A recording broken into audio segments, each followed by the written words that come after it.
una pregunta. ¿Quién quiere ser igual a los demás? Bueno, hermanos, antes de empezar quiero orar para poner esto en manos del Señor, porque como siempre digo, no soy capaz de llevar un mensaje de parte del Señor si no es Él a través de mí. Entonces, lo primero es lo primero. Señor Padre amado, gracias te damos, Señor, porque hoy día, Señor, permites usar a este siervo, Señor, para llevar tu palabra. Te entrego mi boca, mi mente, todo mi ser, Señor, para que seas tú, Señor, a través de tu Espíritu Santo, llevando este mensaje a tu pueblo, Señor. Abre el corazón, Señor, de los que están acá presentes, a los que nos están viendo a través de nuestro canal de YouTube, Señor, para que este mensaje saque raíces en sus almas, Señor, para que saque raíces en su ser y pueda transformar vidas a través de este mensaje. Gracias te damos, Señor, en el nombre poderoso de Jesús. Amén y amén. Bueno, hermanos, bienvenidos todos. Qué bueno verlos hoy. Qué bueno que estén aquí, porque este mensaje me lo inspiró Dios paseando a mis perritas en la plaza. Fue algo, definitivamente, que fue el sentir de lo que la gente cree. Y entonces, bueno, hablando con estos jóvenes, unas parejas jóvenes, eran dos parejas, dueños de mascotas que llevan también a la plaza, me di cuenta que a veces nosotros seguimos creencias, seguimos mitos, seguimos lo que nos dicen en la calle sin tener claro si eso que estamos creyendo o siguiendo tiene los méritos necesarios para que tú creas en eso. Entonces dije, bueno, vamos a sentarnos y vamos a ver si Jesús tiene los méritos necesarios para que nosotros lo sigamos.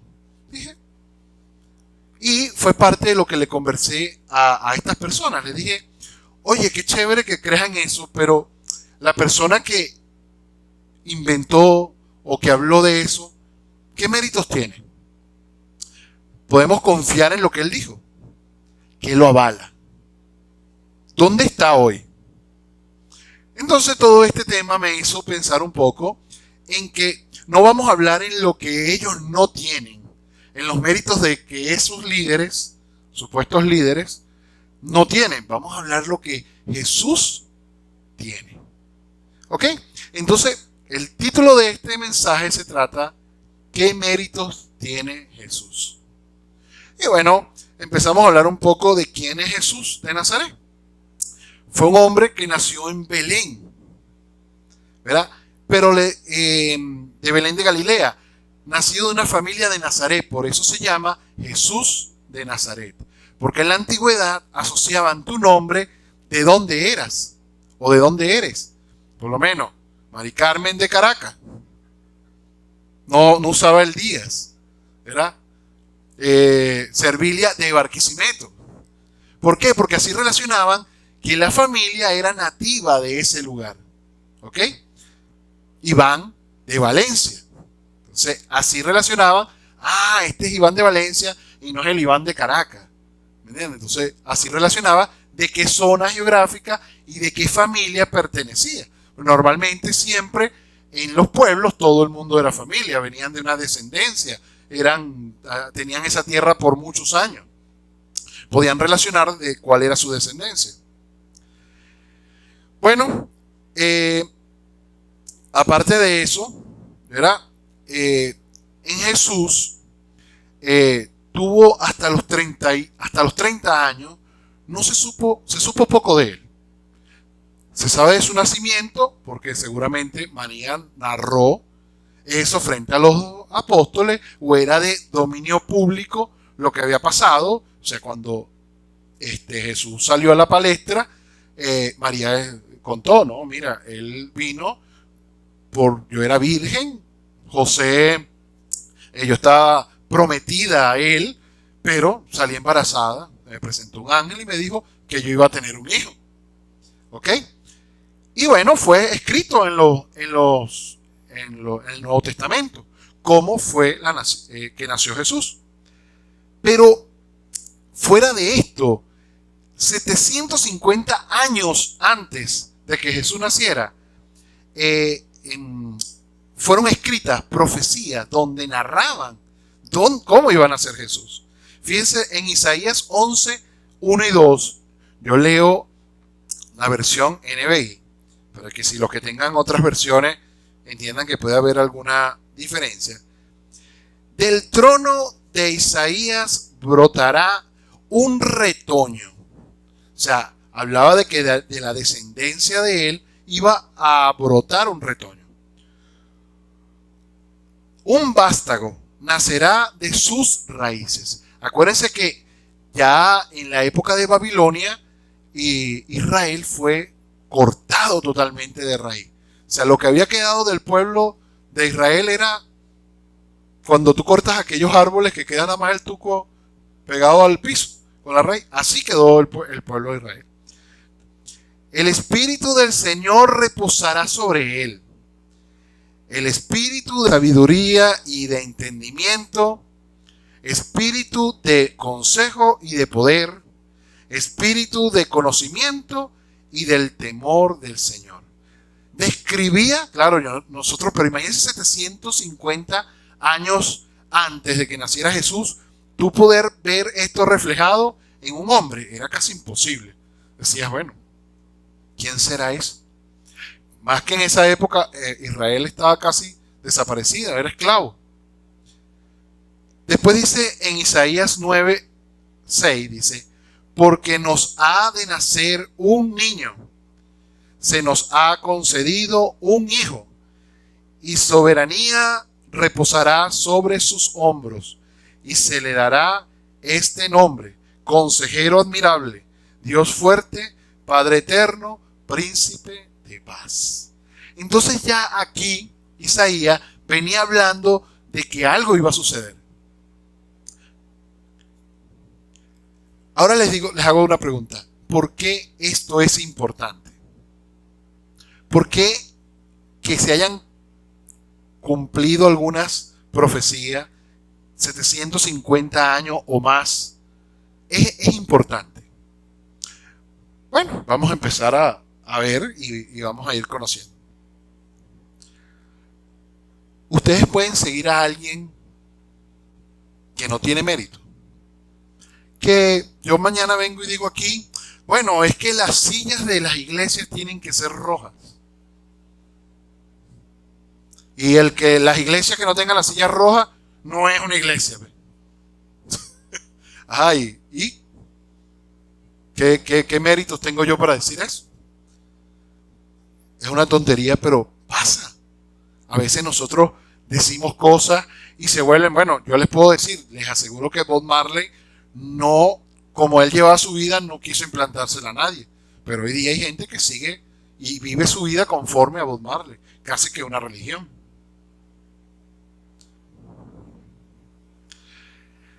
Otra pregunta que les voy a hacer. ¿Dónde están los líderes que en algún momento dijeron algo y hoy personas lo siguen? Se desaparecieron. Queda es un legado que dejaron o algo que dijeron. Fíjense algo.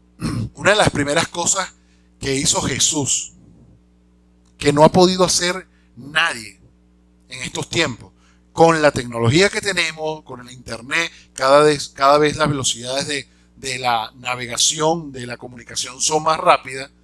Antes los apóstoles, para poder llevar el evangelio, tenían que caminar días, semanas y meses para poder llegar y hablar en algún lugar. Hoy en día, con un clip, en segundos, ese mensaje está al otro lado del mundo. Y nadie ha podido marcar la era como lo hizo Jesús. Hoy día vivimos en el 2022 después de Cristo. Él, desde el momento de su nacimiento, marcó la era, ha sido la persona más importante del mundo. Los únicos que no creen eso son los judíos que siguen con su calendario judío. ¿Por qué motivo? Ya lo vamos a ver. Pero el mundo entero vive bajo un calendario en que fue marcado por antes y después de la venida de Jesucristo. Ni Donald Trump a lo mejor lo quisiera hacer, pero no lo pudo hacer. No hay un antes y un después en los Estados Unidos después de Donald Trump. No estamos viviendo en el año 5 después de Donald Trump. Con el poder que ese hombre tiene, porque dinero no le falta para comprar. Y no lo ha podido hacer. En cambio, Jesús con dinero no lo compró. El primer mérito que yo reconozco de Jesús fue su nacimiento. ¿Por qué? Porque nadie ha nacido de una virgen. ¿Por qué este motivo? Porque su vida tenía que ser libre de mancha. Nosotros cuando nacemos con el pecado original. Él no podía nacer así, porque si no iba a ser un sacrificio en vano. No, por más que hiciera milagro, por más que resucitara, el sacrificio iba a ser en vano. ¿Por qué? Porque en la ley, para poder tener perdón de pecados, había que derramar sangre. Y sangre de un cordero perfecto. No tenía que tener manchas, no podía tener defectos, tenía que ser perfecto. Y eso, con este nacimiento, se inmaculaba esa perfección al nacer. Y dice así en Lucas 1:27. Al visitar a una joven virgen comprometida para casarse con un hombre que se llamaba José, descendiente de David, la virgen se llamaba María. La virgen. Porque era una mujer virgen comprometida, la cual iba a nacer Jesús. Otra de las cosas que veo en Jesús, digno y merecedor de que lo podamos seguir, fue su vida. Conocemos poco, como dije, hasta los 30 años. Aunque a ellos se les desapareció Jesús y cuando regresaron a buscarlo lo consiguieron hablando frente a muchas personas y María le dijo: Jesús, ¿por qué me echas esta broma, chico? ¿Cómo te me vas a perder así? Bueno, esto no lo dice textualmente, pero esta es la traducción en venezolano, en castellano criollo. Y entonces Jesús le dijo: pero madre, quédate tranquila, yo en las cosas de mi padre estoy ocupado. Es la única aparición de Jesús cuando estaba pequeño. Y ya se veía ahí cuál era su disposición. Él desde muy pequeño sabía que había venido. Él sabía que venía a representar a su padre en la tierra y a venir a dar un mensaje. Claro, pero como él no vino a derrocar, a dejar mal puesta la ley, él cumplió la ley.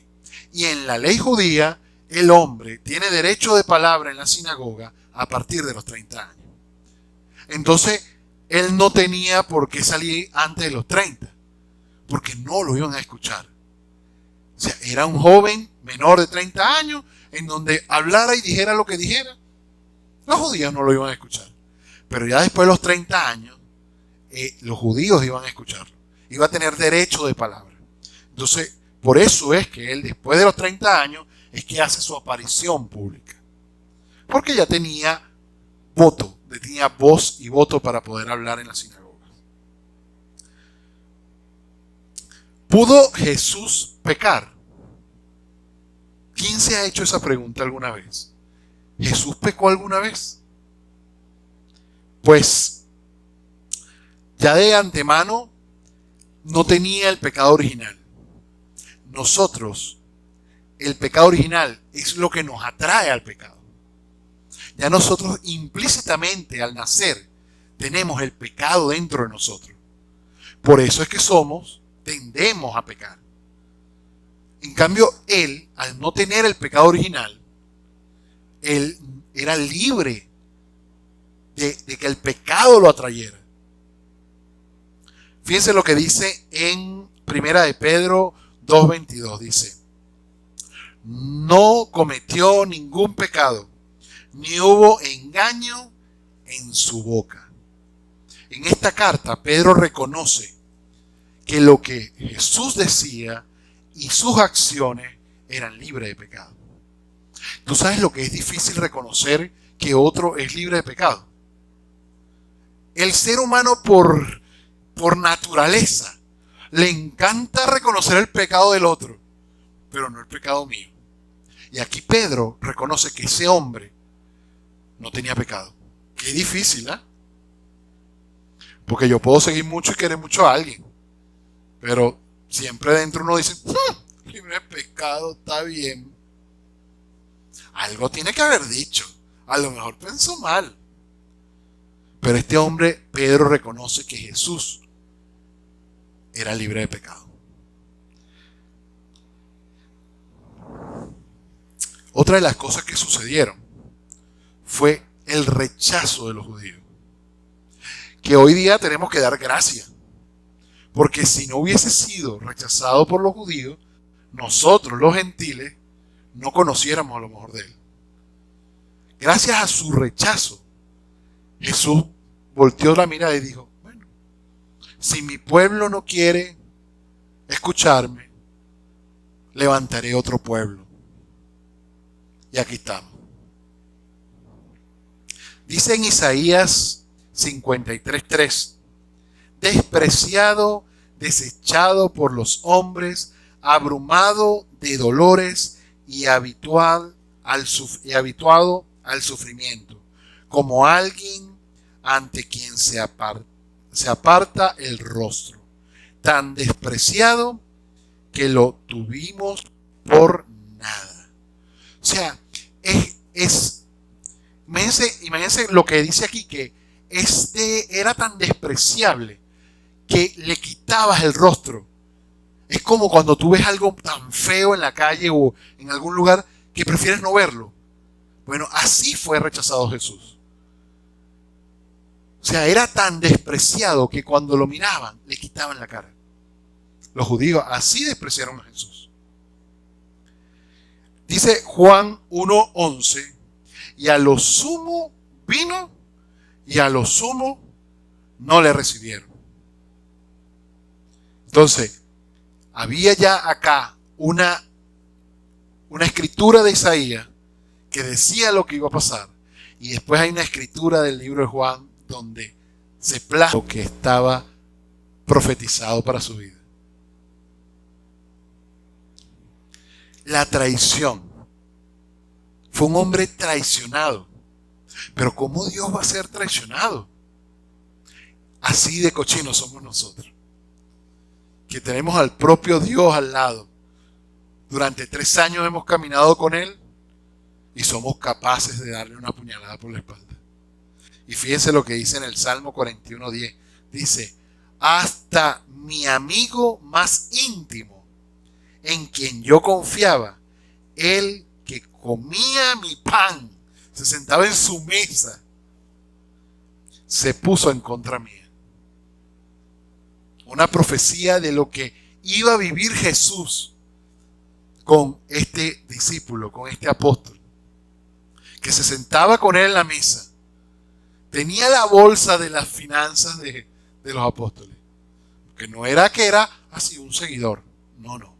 Era alguien de confianza. Porque yo te aseguro, yo no saco mi cartera y le doy la tarjeta a alguien con la clave y mi cédula que yo no confíe en él. Así era Judas. Era alguien de confianza. Era el que administraba los fondos. En Marcos 14:10 dice, entonces Judas Iscariote, uno de los 12, fue a los principales sacerdotes para entregarlo. Ahí se ve reflejada la traición que en el Salmo 41 es profetizada por David. Donde iba a ser traicionado por uno de los suyos. No estábamos hablando ni siquiera de que era alguien que lo seguía. Aquí viene otra de las profecías que dice, sería vendido por 30 piezas de plata. Dice en Zacarías 11:12, dice, yo les dije, si les parece bien, páguenme mi salario, y si no, déjenlo. Ellos pensaron mi salario, 30 siclos de plata. O sea, ya Zacarías veía cuánto iba a ser el precio de Jesús por la traición. Y en Mateo 26:15 dice, y les dijo que me queréis dar y yo os le entregaré. Y ellos le asignaron 30 piezas de plata. Se cumplía paso a paso lo que estaba profetizado que iba a vivir Jesús. Pues uno de los puntos más importantes de qué méritos tiene Jesús para poder creer en lo que él dijo fue su muerte. Su muerte es una de las cosas más importantes fuera de la resurrección. ¿Por qué? Porque como les dije al principio, para poder limpiar los pecados había que hacer derramamiento de sangre. Entonces, si por un hombre entró el pecado, por más que tú mataras muchos corderos, solamente por la muerte de un hombre iban a ser perdonados todos los pecados. Pero tenía que ser alguien especial. Como les dije, no podía ser cualquiera. Les aseguro que si yo salgo y doy mi vida por los pecados, no va a valer nada. No dan puya. Pero él tenía los méritos necesarios. En él se estaban cumpliendo todo lo profetizado para que él fuera el Mesías. Ese Cordero inmaculado, limpio, perfecto, para que perdonara nuestros pecados. Dice en Hebreos 9:22, de hecho, la ley exige que casi todo sea purificado con sangre, pues sin derramamiento de sangre no hay perdón. O sea que Jesús no podía ni siquiera venir a inventar algo nuevo. No, si nosotros damos 3 vueltas en círculo, echamos la patica para atrás y tiramos una moneda para atrás, los pecados son perdonados. No, porque nadie les iba a creer. Porque la ley decía cómo era el perdón de los pecados. Venían siglos de tradición judía en donde se hacía el sacrificio del cordero para el perdón temporal. En los pecados que estaban hasta el momento del sacrificio. Por eso es que cada vez se tenía que hacer un sacrificio. Por eso es que había un lugar santísimo en donde no podías entrar si no estabas libre de pecado. Otro de los puntos importantes en la vida de Jesús, como les dije, fue su resurrección. Porque aquí en este punto es donde nosotros podemos comparar con aquellos líderes que hoy en día personas lo siguen, se conformó una religión o algo. ¿En dónde está ese líder? Porque Jesús murió, resucitó y lo vieron miles de personas después de su resurrección. Por eso la gente creyó en él. Porque no fue algo que, no, sí, Jesús resucitó. ¿Quién lo vio? No, lo vieron nada más sus apóstoles. No, eso se pusieron de acuerdo para que eso fuera así. Si nosotros nos ponemos los 6 de acuerdo, o los 8, o los 12, ¿ustedes creen que podemos impactar al mundo? No, esa señal tiene que haber sido tan vista que en la Biblia dice, y algunos viven hasta hoy. Cuando se estaban escribiendo las escrituras, habían personas que todavía daban testimonio de haber visto a Jesús resucitado. O sea, no era algo que inventó un grupito de amigos o que invitaron para cambiar. No, fue algo tan notorio. Lo vieron en la cruz. Aparte, se hizo en una temporada donde estaba lleno. Habían las fiestas y la ciudad estaba repleta de personas. Y fue justo así para que fuera público y notorio que Jesús había muerto. Esa era la intención. No lo hizo nada oculto, no hizo nada escondido, no hizo nada que no se viera. Hizo algo público y notorio en la época donde la ciudad estaba llena. En el Salmo 16:10 dice: porque no dejarás mi alma en el Seol, ni permitirás que tu santo sea corrupto. O sea, en este salmo se decía que iba a pasar con Jesús, que Dios no iba a permitir que su alma permaneciera en el Seol y que su cuerpo se corrompiera. Salmo 16:10. Pero después en Mateo 28:9 dice: he aquí, Jesús le salió al encuentro diciendo: salve. Y ellas, acercándose, abrazaron sus pies y lo adoraron. Esa fue la primera aparición de Jesús después de estar resucitado. Fue de las primeras que se le apareció. La ascensión al cielo también lo hizo frente a miles de personas. Por eso nosotros tenemos un Dios vivo. A veces nosotros queremos hablar con Dios y nos cuesta. Pero es que lo primero que tenemos que tener conciencia es que Jesús está vivo. Jesús es alguien que tenemos acceso, que Él nos escucha.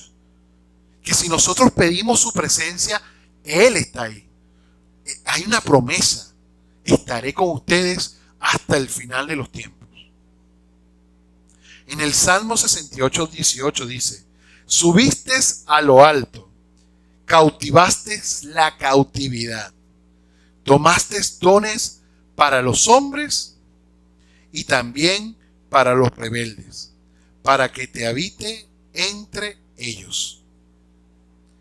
Después dice en Lucas 24:50-51: y lo sacó fuera hasta Betania, y alzando sus manos los bendijo, y aconteció que bendiciéndolos se separó de ellos y fue llevado arriba al cielo. O sea, imagínense la multitud que estaba, que Él lo sacó de la ciudad, lo sacó hacia Betania, y ahí Él se levantó y se fue al cielo. O sea, fue algo. ¿Ustedes se imaginan cómo puede haber sido eso de emocionante, ver que Jesús se levantaba frente a todo el mundo y se desaparecía en el cielo? Con las promesas que ya había dicho, con las promesas de que los apóstoles quedaban empoderados para llevar el evangelio a todo el mundo, y que hoy día podemos saber y tenemos la conciencia de que no hay un ser en el mundo que tenga uso de razón que no haya escuchado de Jesús. No lo hay. Me acuerdo una historia de un amigo que se llama Jesús. Estaba en los muros de China, la gran muralla china. Esta persona le pregunta, un chino en inglés le pregunta cuál es su nombre, y él le dice Jesús. Jesús. Jesús como decía. O sea, reconocía, aunque a lo mejor no pertenecía a la religión cristiana, porque en China es el budaísmo y muchas otras cosas. Ella reconocía que Jesús era el Mesías, que ese Jesús había hecho algo grande. Pues así pasa hoy en el mundo. En el mundo no hay un ser humano que tenga conciencia, que no reconozca o no sepa de que Jesús vino a la tierra y hizo grandes maravillas. Pues ahí, teniendo estos méritos, que creo que hay muchísimos más, hay milagros, hay muchísimos más méritos que Jesús hizo evidente para poder tener méritos, para yo poder creer en lo que Él hizo. Pero hoy les dejo nada más estos. Ahora, ahí viene el segundo paso. ¿Qué te hace a ti meritorio de poder hablar en su nombre. Porque es la única manera de que la gente conozca a Jesús. Que tú sepas que tú eres meritoria para hablar en su nombre. Porque tú no puedes hablar de alguien que no tenga méritos y tratar de representarlo. ¿Con qué méritos vas a hablar? Pero cuando tú hablas de parte de Jesús, Él tiene tantos méritos para representar y creer en lo que Él dijo, que tú tienes los méritos necesarios para hacerlo. Por eso ese día cerré esa conversación diciendo, ¿dónde está el líder que dijo que eso es así? Hablamos un poco de la India, que creen que en las ratas hay familiares reencarnados. ¿Qué pruebas hay de eso? ¿Quién lo dijo? ¿Dónde está el que lo dijo? Y yo les dije, seguramente en la tumba tieso. Pues este Señor que vino a la tierra, marcó la era, fue crucificado, derramó su sangre en la tierra para el perdón de los pecados, fue enterrado, porque no fue ni siquiera que fue enterrado. Un milagro sucedió ahí, porque Él iba a ser lanzado en las fosas comunes y un rico reclamó su cuerpo, porque si no, no se hubiese podido saber que Él hubiese resucitado. Y fue resucitado y ascendió a los cielos vivo. Esos son los méritos que hoy en día nosotros, nuestra fe está fundamentada. Nosotros no creemos que familiares están reencarnados en una rata, porque lo dijo un hombre que está tieso en una urna, o un gordito que le soba en la barriga y te da fortuna. ¿Dónde está el gordito? Flaquito, tieso, disecado en una urna. Otra de las cosas que le da mérito es que no usó a uno. Usó a hombres 700 y 2000 y 3000 años antes que él para decir lo que él venía a hacer. Y después usó a muchos más para escribir el Nuevo Testamento. El Dios que nosotros tenemos no habla en una sola persona. Cuando ustedes le vengan a decir, no, porque es que fulanito se le reveló Dios y le escribió este libro y estas son nuestras nuevas normas de vida en un solo hombre, les aseguro que el 99.99% de eso lo inspiró él mismo. Su propia deseo, su propia inteligencia, su propia deseo de manipular o de no manipular. Porque Jesús, porque Dios no trabaja en uno. Testimonio hay aquí de que 700 años, 1000 años, muchísimos años antes, se escribió lo que Él venía a hacer. Y después en muchos, porque están 4 evangelios, Lucas, Mateo, Marcos y Juan. Y los 4, ninguno se contradice. Y estamos hablando que eran pescadores, que eran hombres del vulgo, no eran gente estudiada. Que no podemos decir, no, pero es que esos eran hombres estudiados y sabían que no se podían pisar la manguera. Ellos no eran hombres de esos. Eran incapaces de poder. Yo la otra vez leí un libro que decía que eran de tan bajo nivel académico que era imposible de que esto se planificara con ese tipo de personas. No tenían la capacidad para poder hacer una historia tan perfecta que concordara no nada más lo que decían, sino los tiempos en que pasaban. Porque aquí nada más puedes cerciorarte de que lo que pasó, sino en la época en que pasó. Se hablan de los gobernadores, se hablan de los reyes, se habla de todo lo que estaba sucediendo alrededor de Jesús, Y eso hace que sea incuestionable. John McDowell hoy día es un pastor reconocido. Un grupo de cristianos de la universidad donde él daba clase, lo retaron a que demostrara que Dios no existía, de que Jesús era una leyenda. Él puso un anteproyecto a la universidad donde él era profesor y se lo aprobaron y financiaron su estudio. Por 3 años estuvo estudiando los antiguos jeroglifos, los rollos de la ley, todo lo que se había conseguido. Fue al Vaticano, estudió todo. Y él escribió un libro que dice Pruebas que dictan un veredicto. Y ese hombre regresó convertido, hoy día es un pastor, porque reconoció que lo que está escrito es imposible de decir que no sucedió. Que las pruebas son tan fuertes, tan bien fundamentadas, que su vida impactó.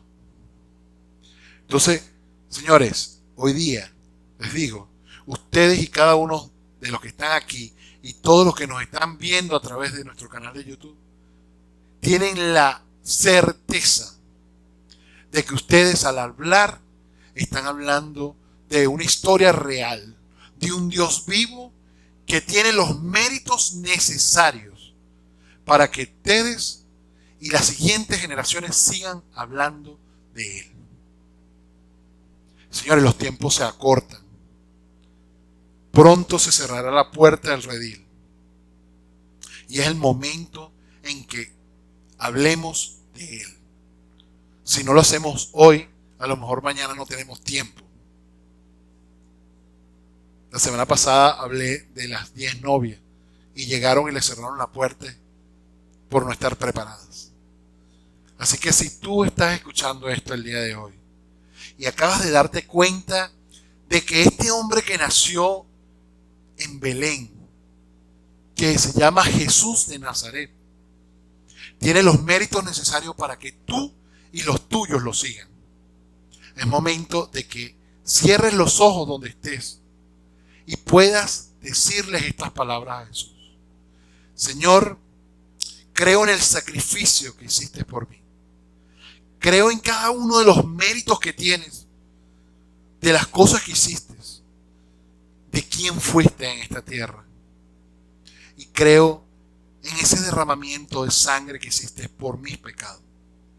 Te entrego mi vida, te entrego mi ser.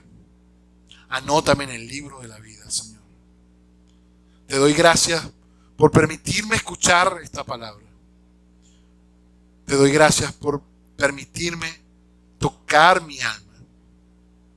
Te doy gracias por aceptarme como tu hijo. En el nombre poderoso de Jesús hemos orado. Si tú acabas de hacer esta oración con nosotros, te invito a que te pongas en contacto con nosotros y puedas conocer mucho más de la vida de Jesús. Recuerden que los tiempos se acortan y debemos llevar el evangelio a los que quienes tienen el corazón presto para escucharlo. Dios los bendiga.